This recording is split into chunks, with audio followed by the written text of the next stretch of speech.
নমস্কার বন্ধুরা, এই মুহূর্তের ব্রেকিং নিউজ এখনই দিয়ে আসছে ঘূর্ণিঝড় রুমাল। না স্যার, রেমাল। ও সরি, স্ক্রিপ্টটা ভুল ছিল। রেমাল ঝড় এক্ষুনি আসছে, আর রেমালের চোটে হয়ে গেছে আমরা বেসামাল। মৎস্যজীবীদের বলা হচ্ছে আপনারা কেউ যাবেন না মাছ ধরতে, কারণ সমুদ্র সৈকতে কেউ যাবেন না। মাছ আপনাদের খেয়ে নেবে, আপনি মাছদের খাবেন পরের দিন সকালটা, যেখানে একটা হতে পারে। আর ঝড়ের যা গতিবেগ, আমি আমাদের ভাইদের বলবো কেউ লুঙ্গি পরে আম কুড়াতে যাবেন না। যদি আপনি লুঙ্গি পরে আম কুড়াতে যান তাহলে দেখবেন আপনার নিজের আমি উড়ে গেছে, সাথে আত্মীয় উড়ে যাবে। সাবধান, সবাইকে বলছি সতর্ক হয়ে যান, এখনো সময় আছে। তো এই মুহূর্তে আমি চলে এসেছি সমুদ্রের ধারে, ক্যামেরা পার্সনকে বলবো সমুদ্র দেখানোর জন্য। এবার আমাকে দেখা সারা জানোয়ার। তো সমুদ্র দেখলা, সমুদ্রে একটু জল নেই, সব জল পেছনে চলে গেছে।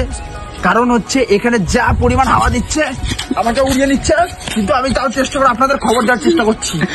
তো এখন আমি চলে যাবো সরাসরি স্টুডিওতে রয়েছে আমাদের সাথে সুমনা। হ্যাঁ সুমনা, হ্যালো, শুনতে পাচ্ছ আমার কথা? তো ওখানে পরিস্থিতিটা কেমন? পরিস্থিতি খুবই ভয়ানক, চারিদিকে বোম পড়ছে, এক পার্টি অন্য পার্টি। আরে ওইটা যুদ্ধের জায়গা না, ভোটের রিপোর্ট না আজকে। আবহাওয়া দপ্তরের কথা বলো।